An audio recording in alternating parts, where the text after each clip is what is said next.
أعوذ بالله من الشيطان الرجيم بسم الله الرحمن الرحيم رب اشرح لي صدري ويسر لي أمري واحلل عقدة من لساني يفقهوا قولي رب زدني علما رب زدني علما رب زدني علما اللهم فقهنا في الدين اللهم فقهنا في الدين اللهم فقهنا في الدين أعوذ بالله من الشيطان الرجيم بسم الله الرحمن الرحيم سورة القلم نون والقلم وما یسطرون. نون قسم ہے قلم کی اور اس کی جو کچھ وہ فرشتے لکھتے ہیں. اب دیکھیں اس میں قسم سے اسٹارٹ ہو رہی ہے صورت، اور یہ جو نون ہے حروف مقطعات ہے. ہم نے جیسے قوف پڑھا اور اسی طرح کاف ہا یا عین صاد طا سین، یہ سارے حروف مقطعات ہوتے ہیں. ٹھیک ہے، اس سے جب بات شروع کی جاتی ہے تو اللہ تعالیٰ قسم کھا رہے ہیں. نون نون لکھا ہوا ہے، نون کا کوئی مطلب نہیں ہے. ٹھیک ہے، والقلمی، اور اگر ہے بھی تو اللہ کے سوا کسی کو بھی نہیں پتا. والقلمی قسم کھا رہے ہیں اللہ تعالیٰ. کس چیز کی قسم کھا رہے ہیں؟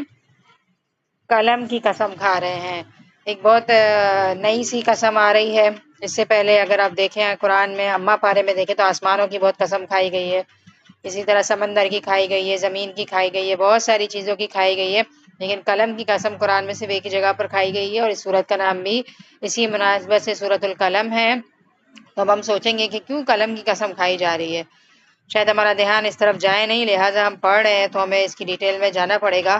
اور بہت اچھا لگا مجھے جب میں تفسیر سن رہی تھی، تو انشاءاللہ اس ٹاپک کو لے کے چلوں گی. تو پہلے آپ اس آیت کو پورا دیکھ لیں کہ دو چیزوں کی قسم کھائی جا رہی ہے. ایک تو قلم اٹ سیلف، قلم ہم سب جانتے ہیں، پین اور ہر وہ چیز جس سے لکھا جائے، کسی بھی قسم کی قلم ہو سکتی ہے. اور دوسری کس چیز کی قسم کھائی جا رہی ہے؟ اس کی جو وہ فرشتے لکھتے ہیں. تو اب فرشتے کیا لکھتے ہیں؟ جو بھی اللہ تعالیٰ ان کو حکم دیتے ہیں.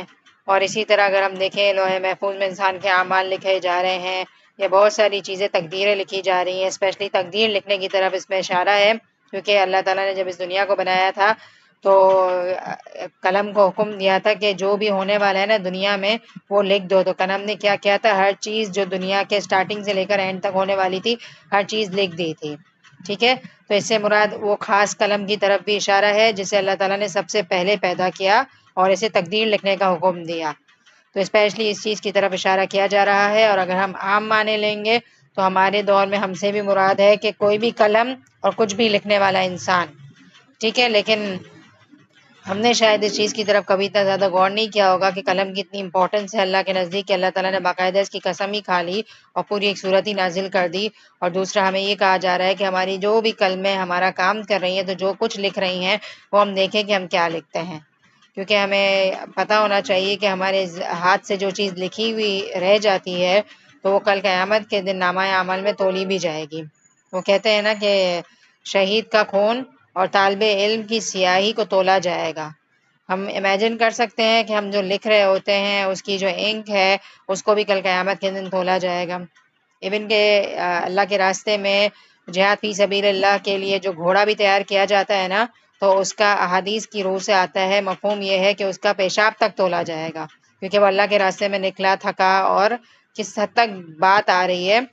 اور اس کے علاوہ اگر آج کے دور میں ہم گھوڑے تو یوز نہیں کرتے، اللہ کے دین کے لیے ہم کیا یوز کرتے ہیں؟ گاڑیاں یوز کرتے ہیں نا ایک جگہ سے دوسری جگہ جانے کے لیے.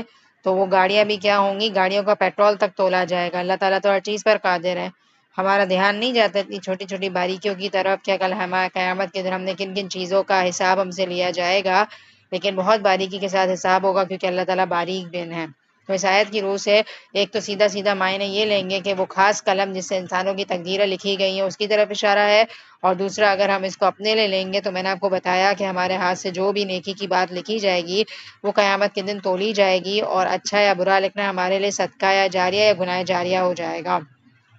آج دیکھیں جتنی بھی چیزیں لکھی گئی ہیں لوگوں کے فائدے کے لیے، جیسے کسی نے اچھی کتاب لکھی ہے سیرت النبی صلی اللہ علیہ وسلم کی سیرت لکھی ہے، اسی طرح صحابہ کرام کے واقعات کی جو بک ہوتی ہے سیرت صحابیہ، یا ہر طرح کی اچھی کتابیں جو لوگوں نے لکھی ہیں، تفاسیر کی کتابیں ہیں، صحیح بخاری ہے جس کی تفسیریں لوگوں نے لکھی ہیں. تو ہم کیا سمجھتے ہیں کہ یہ ان کا اجر نہیں ہے؟ یہ ایک ایسی چیز انہوں نے لکھی ہے جو قیامت تک ان کے لیے صدقہ جاریہ رہے گی. تو سوال یہ ہے، سیکھنے کی بات یہ ہے، جب میں سن رہی تھی تو میں یہی سوچ رہی تھی کہ ہم کیا لکھتے ہیں، ہم قلم سے کیا فائدہ اٹھا رہے ہیں.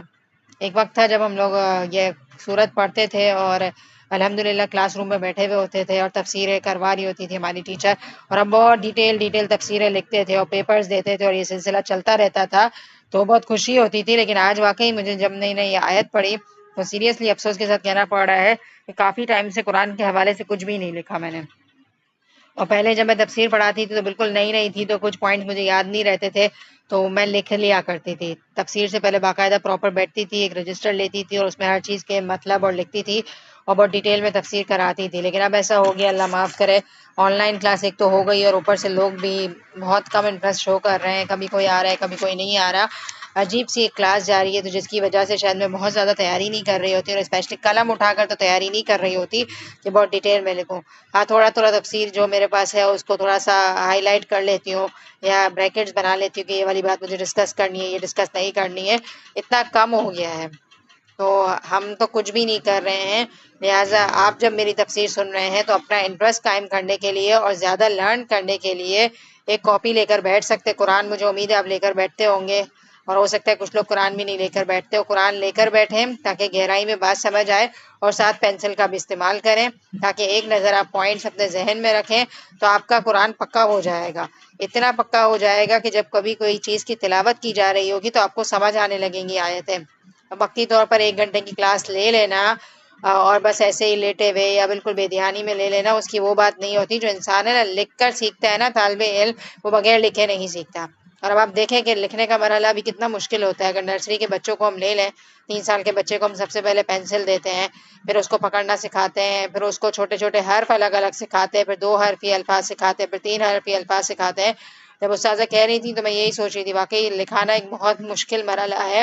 پھر بچہ کہیں جا کر 2 لفظ سیکھتا ہے، پھر 3 لفظ سیکھتا ہے، پھر وہ اسپیلنگ یاد کرتا ہے، پھر وہ ایک پیراگراف لگانا سیکھتا ہے، پھر اسکول کی ٹیچرز اس پر محنت کرتی ہیں، پھر مائیں محنت کرتی ہیں، اور 1 کلاس کا بچہ جملے بناتا ہے، پھر 2 کلاس میں تھوڑا اور ڈیٹیل میں لکھنا شروع کرتا ہے، پھر آہستہ آہستہ سیکھ جاتا ہے. تو جب اتنی ایفرٹ سے ہم اس کو لکھنا سکھا رہے ہیں تو کیوں نہ ہم اسے اچھا لکھنا سکھائیں. دنیا کا بھی ضرور علم حاصل کریں، کیونکہ دنیا کی تعلیم بھی انسان کو شعور دیتی ہے. کوئی بھی طالب علم جو دنیا کا بھی علم حاصل کر رہا ہے اور اس کے ذریعے سے اللہ کو پہچان رہا ہے، صحیح غلط کی پہچان کر رہا ہے، تو انشاءاللہ وہ چیز بھی اس کے نامہ اعمال میں اضافہ کا ذریعہ بنے گی. اور اس کے علاوہ ہمیں اپنے بچوں کو قرآن کا ترجمہ بھی لکھوانا چاہیے.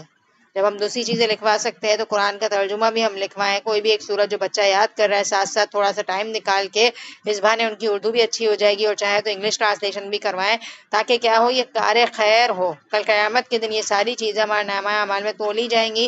اور آج سے لے کر اب تک ہم نے جتنی بھی چیزیں لکھی ہیں جو ہمارے گھروں میں موجود ہیں، اور ہو سکتا ہے کچھ چیزیں ہم نے مساجدوں میں بھیج دی ہوں، ادھر ادھر چلی گئی ہوں، سب ہمارے پاس سے وائپ آؤٹ ہو گیا ہو، لیکن کل قیامت کے دن وہ ساری چیزیں تولی جائیں گی، کیونکہ وہ ہم نے اللہ کے دین کی سربلندی کے لیے لکھی تھیں، تفاسیر کو سمجھنے کے لیے لکھی تھیں. اور آج ہمارے پاس ٹائم ہے، وقت ہے کہ ہم اپنے لیے صدقہ جاریہ کیا چھوڑ کے جا رہے ہیں. اب آج کے دور میں ہم ڈائریکٹ پینسل سے تو پین اور پینسل کا استعمال ہم تو نہیں کر رہے، بچے تو خیر کر ہی رہے، اسکول تو اسی پیٹرن پر چل رہی ہیں، لیکن زیادہ تر آن لائن کام بھی ہو گیا ہے. تو اگر ہم اس چیز کو اپنے لیے لینا چاہیں تو ہم کیسے اس چیز میں اپنا حصہ ڈالیں گے. اگر پین کا استعمال نہیں کر رہے تو جب ہم کوئی یوٹیوب پہ چیز ڈالتے ہیں اپنی تو ہاتھ سے بھی ٹائپ کر رہے ہوتے ہیں، تو وہ بھی ایک طریقے سے لکھنے میں ہی کاؤنٹ ہوگا نا، وہ بھی لکھائی ہی ہے جو کل قیامت کے دن ہمارے لیے ہمارے نامہ اعمال میں اضافے کا ذریعہ بنے گی. تو میں آپ سے یہ پوچھنا چاہوں گی، آپ کا غور و فکر اس طرف لگانا چاہوں گی کہ ہم سب لکھ کر دین کو کیسے فائدہ پہنچا سکتے ہیں، اس بارے میں ہمیں سوچنے کی ضرورت ہے. جس طرح بہت سارے جہاد ہوتے ہیں، جہاد بالنفس ہوتا ہے، اسی طرح آپ سب نے سنا ہوگا جہاد بالقلم بھی ہوتا ہے. اور قلم سے جہاد یہ ہے کہ انسان کیا کرے، اپنے ہاتھ سے کوئی اچھی بات لکھے جس سے دین کو فائدہ ہو جائے اور دین کی سربلندی کے لیے اپنا قلم استعمال کرے. ٹھیک ہے، تو بیسیکلی یہ قلم کی قسم کھائی جا رہی ہے، اور دوسرا یہ کہ تقادیر ہمارے دنیا میں آنے سے پہلے لکھ دی گئی ہیں. ٹھیک ہے، لیکن ہم یہ کہتے ہیں کہ دعائیں تو تقدیر کو بھی بدل دیتی ہیں، تو پھر اس کا کیا مطلب ہے؟ اس کا مطلب یہ ہے کہ انسان کی تقدیر میں یہ بات لکھی بھی ہوتی ہے کہ ایک انسان کی تقدیر میں اللہ معاف کرے کوئی تکلیف لکھی ہوئی تھی، لیکن اس نے اتنی دعا مانگی کہ وہ تکلیف اس کے لیے راحت بن گئی. لہٰذا دعاؤں سے یہ مت سوچ. اس کے بعد ہمیشہ جب قسم آتی ہے تو اس کے جواب میں کوئی بات ضرور آتی ہے جسے کہتے ہیں جواب قسم. اللہ تعالیٰ قلم کی قسم کھا رہے ہیں اور اس کی جو فرشتے لکھ رہے ہیں، 2 چیزوں کی قسم کھا رہے ہیں. کس بات پر قسم کھا رہے ہیں؟ وہ چیز ہمارے لیے زیادہ قابل غور ہے. ایک تو وہ چیز قابل غور ہے کہ جس چیز کی قسم کھائی جا رہی ہے، اور جس بات پر قسم کھائی جا رہی ہے وہ بھی قابل غور ہوتی ہے۔ مثال کے طور پر ہم میں سے کوئی یوں کہے اللہ کی قسم یہ ہو گیا، تو اللہ بھی امپورٹنٹ ہے کیونکہ اللہ کی قسم کھائی ہے، اور مزید جو بات آپ جس پر قسم کھائے جا رہے ہیں اس کو بھی دیکھنا ہوگا کہ وہ ایسی کیا بات ہے اتنا زیادہ آپ ہائپر ہو کے قسم کھانے بیٹھ گئے، ایسی کیا بات ہو گئی ہے، ٹھیک ہے؟ تو جس بات پر قسم کھائی جا رہی ہوتی ہے وہ بات بھی بہت امپورٹنٹ ہوتی ہے۔ تو اللہ تعالیٰ اگر کسی چیز کی قسم کھا رہے ہیں تو کوئی معمولی بات نہیں ہوتی، انتہائی ضروری بات ہوتی ہے۔ تو اللہ تعالیٰ کیا قسم کھا رہے ہیں؟ تو اپنے رب کے فضل سے مجنون نہیں ہے۔ آپ صلی اللہ علیہ وسلم کی دفاع کے لیے قسم کھا رہے ہیں، کیونکہ آپ صلی اللہ علیہ وسلم کو لوگ اللہ معاف کرے کیا کہا کرتے تھے؟ دیوانہ ہو گیا ہے، یا دین کا پیغام پہنچا رہے تو پاگل ہو گیا، ایسی باتیں کر رہا ہے ایسی باتیں کر رہا ہے۔ تو اللہ تعالیٰ جب اتنی بڑی قسم کھا رہے ہیں تو کتنا زیادہ آپ صلی اللہ علیہ وسلم کو سکون ملتا ہوگا، یا آپ صلی اللہ علیہ وسلم کا سپورٹ ہے۔ اور ہمارے لیے بھی یہی ہے کہ آپ صلی اللہ علیہ وسلم کی جو تعلیمات ہیں اس میں کوئی دیوانگی نہیں ہے، ٹھیک ہے؟ اس دور کے لوگ تو اللہ معاف کرے ڈائریکٹ آپ صلی اللہ علیہ وسلم کو دیوانہ کہہ دیا کرتے تھے۔ آج کے دور میں ہم اللہ معاف کرے نعوذ باللہ آپ صلی اللہ علیہ وسلم کے لیے ایسے الفاظ تو استعمال نہیں کرتے، لیکن ہمارا عمل اس چیز کی دلیل ہے کہ ہم خدا نہ خواستہ قرآن کی تعلیمات کو دیوانگی تصور کرنے لگ جاتے ہیں۔ مثال کے طور پر قرآن میں لکھا ہوا ہے کہ انسان اللہ کے لیے اپنی نیند کو قربان کرے، اللہ کے راستے میں خرچ کرے، اور اپنی ضروریات کا بھی دھیان رکھے، لیکن جو بچا ہوا مال ہے وہ ضرور اللہ کے راستے میں دے، اور اپنی زندگی کو ویل سیٹل طریقے سے گزارے، اپنے وقت کا استعمال کرے، اپنے آپ کو لغویات سے بچائے، اپنی زندگی کو پروڈکٹیو بنائے، اپنی زبان کا صحیح استعمال کرے۔ تو زبان سے تو ہم نہیں کہیں گے کہ قرآن کیا ہے اور کیا نہیں ہے، لیکن ہم اپنے عمل سے شو کر رہے ہوتے ہیں۔ ہمیں کہا جاتا ہے کہ ایکسٹرا گفتگو جو انسان کو فائدہ نہ دے، ہم بولے جا رہے گھنٹوں بولتے ہیں، یہ نہیں دیکھتے کہ میری گفتگو مجھے فائدہ دے رہی ہے نقصان پہنچا رہی ہے۔ تو تھوڑا کم بولنے کی بھی انسان کو عادت ہونی چاہیے، کیونکہ قرآن میں ایک جگہ پر ہمیں کہا جاتا ہے کہ لغو سے بچو، اور لغو کیا ہے؟ ہر فضول گفتگو کو لغو کہتے ہیں، کیونکہ لغو زیادہ بولنے سے انسان کا دل سخت ہو جاتا ہے، اور انسان کا جب دل سخت ہو جاتا ہے نا تو اس کا اہم کام کی طرف دل نہیں لگ رہا ہوتا۔ ایکسٹرا بولتے ہیں نا زیادہ، تو ہماری زبان اتنی تھک جاتی ہے کہ ذکر کرنے کا ہمیں موقع نہیں مل رہا ہوتا۔ تو ایک لمٹ میں بولیں ہم، ٹھیک ہے؟ تو اب یہ چیز جو ہے نا منہ سے تو نہیں بولیں گے کہ قرآن اللہ معاف کرے نعوذ باللہ دیوانہ ہو گیا ہے، ہمیں بولنے کا منع کر رہا ہے، لیکن ہمارے عمل اس چیز کی گواہی دے رہے ہوتے ہیں۔ ہم گیدرنگز میں مل رہے ہوتے ہیں تو ہم اتنا بولتے کوئی خاموش کراتا ہے تو ہمیں ایسا لگتا ہے کہ پاگلوں والی باتیں کر رہا ہے، یہ لگتا ہے نا؟ تو ہم اپنے عمل سے شو کر رہے ہیں کہ خدا نہ خواستہ قرآن کی میں اللہ معاف کرے کچھ چیزیں ایسی ہیں جو انسان عمل نہیں کر سکتا، یا جو ایسا ہے جو ویسا ہے، تو ہم بہت کچھ اپنے عمل سے شو کر رہے ہیں۔ لہٰذا ہم یاد رکھ لیں کہ نہ آپ صلی اللہ علیہ وسلم دیوانے ہیں، اور نہ آپ صلی اللہ علیہ وسلم کی دی ہوئی تعلیمات جو قرآن کی شکل میں ہمارے اندر موجود ہیں ان میں سے کوئی چیز بھی ایسی نہیں ہے جو اللہ معاف کرے دیوانگی ہو، ہمارے فائدے کے لیے ہی ہے، ٹھیک ہے؟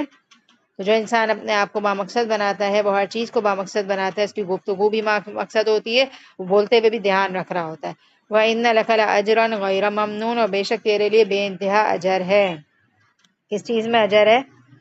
رسول اللہ صلی اللہ علیہ وسلم کو جو فریضہ نبوت دیا گیا ہے نا، اس کی ادائیگی میں بہت ساری مشکلات پیش آ رہی ہیں۔ آپ صلی اللہ علیہ وسلم کو دشمنوں کی باتیں سننی پڑ رہی ہیں، طرح طرح سے وہ ظلم کر رہے ہیں، تو آپ صلی اللہ علیہ وسلم کو تسلی یہ دی جا رہی ہے کہ جتنا مشکل کام ہے اتنا بھاری اجر بھی ہے۔ ہمارے لیے بھی ہے یہ کہ نہیں ہے یہ آیت؟ ہمارے لیے بھی ہے کہ قلم اٹھائی دین کے لیے کچھ لکھا، یا اپنی زبان اٹھائی دین کے لیے کچھ بولا، تو لوگوں نے سامنے سے کہا کہ پاگل ہو گئے تم، اس دور میں کوئی ایسی باتیں کرتا ہے۔ تو اللہ یہ بتا رہے ہیں کہ جو مشکل آ رہی ہے اجر بھی اتنا ہی زیادہ بلند ہو رہا ہے۔ جو آپ بات پہنچا رہے ہیں، لوگ آپ کو اعتراض کر رہے ہیں، لوگ اگنور کر رہے ہیں، پتہ نہیں کس دنیا کی طرف ہم نکل گئے کہ ہمارے پاس ہر چیز کے لیے ٹائم ہے، دین کے لیے ہمارے پاس ٹائم نہیں ہے۔ تو آپ اپنے حصے کا کام کرتے جائیں، جو مشکل آئے سوچیں اجر بہت زیادہ بڑا ملے گا۔ اور آپ صلی اللہ علیہ وسلم کو یہ کہا جا رہا ہے کہ ایسا اجر ہے جو غیر ممنون ہے۔ غیر ممنون نہ ختم ہونے والے اجر کو کہتے ہیں، ٹھیک ہے؟ بہت پیارا ورڈ ہے، بہت ہی اچھا لفظ ہے یہ غیر ممنون کو اگر آپ اسپیشلی سمجھیں تو وہ چیز جو ختم نہیں ہوگی، یعنی کہ ایسا اجر ملے گا قیامت کے دن جو ختم ہونے کا نام ہی نہ لے گا۔ کتنی اچھی بات ہے۔ تو آج ہم جب دین کا کام کر رہے ہوتے ہیں، ایون کہ اپنی ذات میں بھی دین کو اپلائی کر رہے ہوتے ہیں، تو بہت کچھ لوگوں سے سن رہے ہوتے ہیں تو بے نیاز ہو جائیں، کیونکہ اس کا صلہ بہت بڑا ہے۔ جب صلہ سامنے آ جاتا ہے نا تو بندہ کیا کرتا ہے؟ باتوں کو برداشت کر لیتا ہے۔ وہ کہتے ہیں نا کہ اجر کی توقع نے مجھے صبر کی کرواہٹ بھلا دی، تو وہی بات ہے۔ اور ایک اور پوائنٹ جو ہم اپنے الوداع کے دور میں ایک چٹ کے اندر لکھا کرتے تھے، اور اپنے مرر پر یا اپنی ونڈوز پر یا اپنی کبرڈز کے اوپر ہمیں لگانے کا کہا جاتا تھا ہر ہفتے ہمیں ایک ملتا تھا، کیونکہ ہمارا ایک پیریڈ ہوتا تھا، دوائی شاپی نام سے ایک بک پڑھتے تھے ہم، اور اس کے اندر ہم جو بھی بات سیکھتے تھے نا پورے ہفتے کی، وہ ہم لوگ چٹ کی صورت میں اپنے گھروں میں لگا لیتے تھے، اور جب جب نظر آتا تھا موٹیویشن ہوتی تھی۔ تو ایک دفعہ بہت ہی پیارا آیا تھا، اور وہ یہ آیا تھا، ہو سکتا ہے یہ بھاری لگنے والا عمل میرے اعمال کو نیکیوں سے بھر دے۔ تو جو عمل ہمیں بھاری لگتا ہے اسی پر اجر زیادہ ہے، ٹھیک ہے۔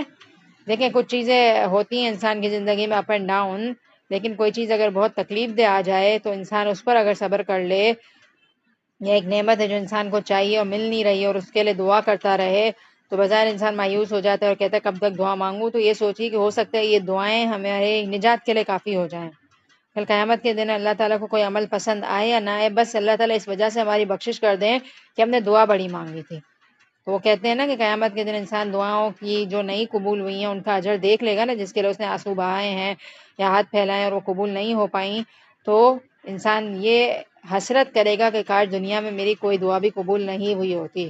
تو بہت ساری چیزیں ہمیں دنیا میں ٹف لگ رہی ہوتی ہیں، لگتی ہیں کہ نہیں لگتی ہیں، سم ٹائم ایک ہی چیز کے لیے بار بار مانگنا دل اداس ضرور ہوتا ہے، لیکن مانگنا نہ چھوڑیں، کیونکہ اجر مل رہا ہے۔ اجر پر نظر رکھیں، اجر پر نظر رکھیں نا انسان تو بہت کچھ کر سکتا ہے۔ تہجد کے لیے اٹھنا مشکل ہے، اجر پر نظر رکھیں، اٹھ جائیں گے آپ خود ہی۔